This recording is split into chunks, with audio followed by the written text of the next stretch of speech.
Hello, my name is Dr Ambrose Gillick. I'm a lecturer in architecture at the Kent School of Architecture and Planning, and I also coordinate Stage 3. I have a specialism in history, but I also am very interested in international development and architectures in the Global South. Today I'm going to be giving a small lecture on the town that I live in, Margate, in Kent. In this lecture, I want to explore the architecture of Margate, a small coastal town on the northeast coast of Kent in southeast England. Specifically, I want to look at two buildings, Arlington House and Turner Contemporary, and how they embody very important 20th century cultural themes. Margate has a distinct position in the British imagination as a quintessential seaside town. For at least 270 years, Margate has been a place where holidaymakers and day trippers have gone to let their hair down, soak up the sun, and generally find themselves away from the everyday world of work, school, timetables, and the hustle and bustle of urban life. Until the early part of the 18th century, Margate was known only as a village dependent on farming inland and imports from the continent. The earliest painting of it, from 1623, shows it as no more than a small collection of low houses at a dip in the chalk cliffs. But even then Margate was known, used, for example, as the setting off point for the Princess Royal, the ship that was to carry the daughter of James I off with her new husband, the Elector Palatine from the Holy Roman Empire. A slightly later picture likewise shows Margate as a small shambolic settlement, and maps from the time reveal Margate at the mouth of a marshy coastal inlet.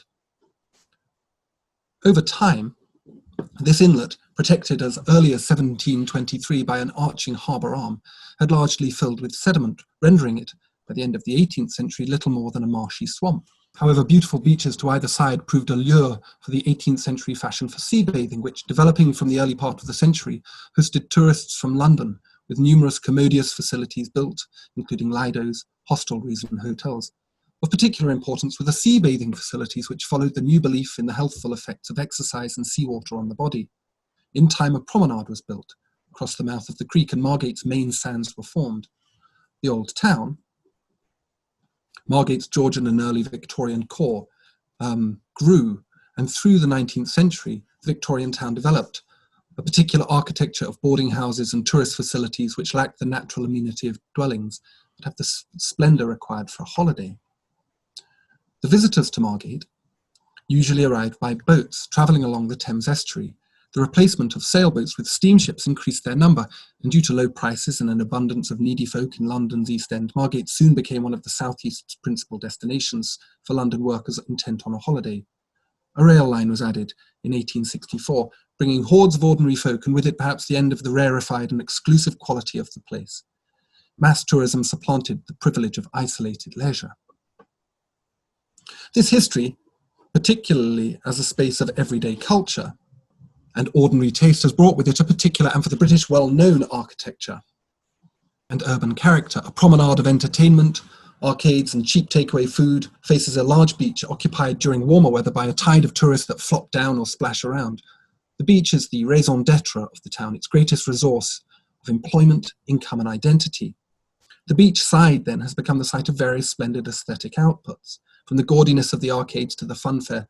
Mostly these sites are what we may understand as ordinary in the sense that they are normative to our seaside expectations, which are rarely high culture, and often decidedly not.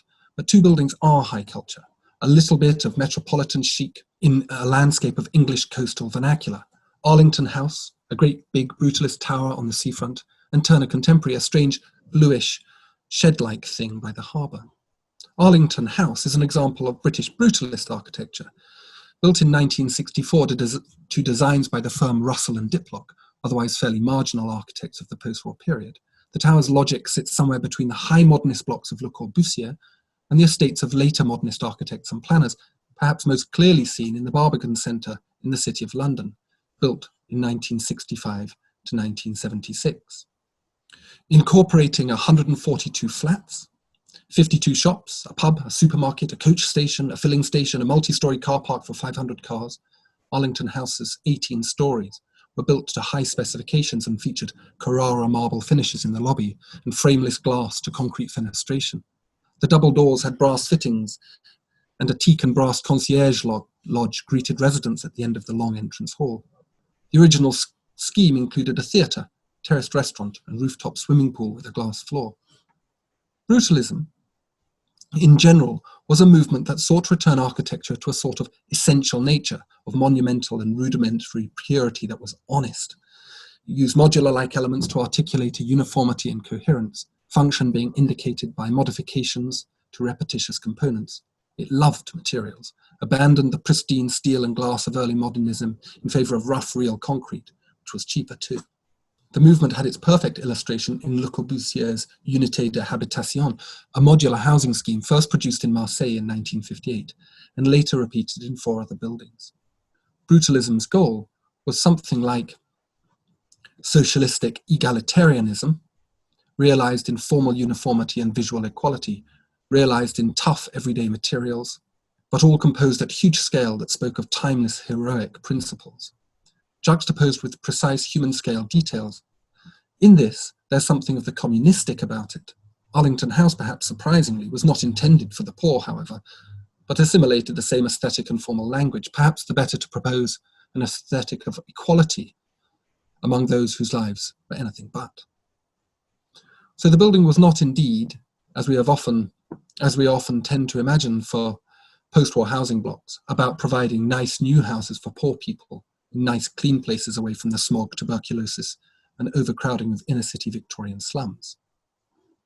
What we see here instead is the construction of a spectacular lifestyle modernism, perhaps indeed the promotion of a modern lifestyle, one which uses the forms, structures, and technologies developed as housing techniques for the construction of large volumes of housing exactly for that reason, for decanting the poor, but here utilized to provide rather salubrious residences for fairly well-off people, replete with all the amenities and conveniences of a futuristic modernity.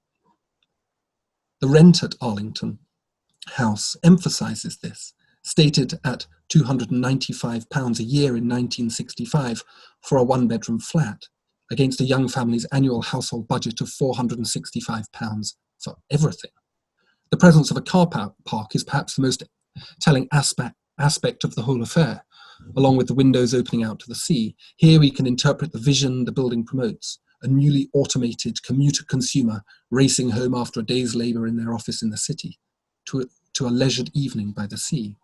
This, of course, strongly counters one of the principal ways we imagine the modernist concrete tower, a grim, alienating slum, cheaply made and largely unthought. Again, Le Corbusier's imagery is perhaps quintessential here, his Plan Voisin of 1925 embodying the willful erasure so common to later modernist schemes. Perhaps even Arlington House may help us better understand those coarse, grim towers that do and did blight the lives of so many marginalized poor, as a rather hasty and underfunded attempt to replicate this Corbusian modernist vision of leisure, pleasure, and spectacle.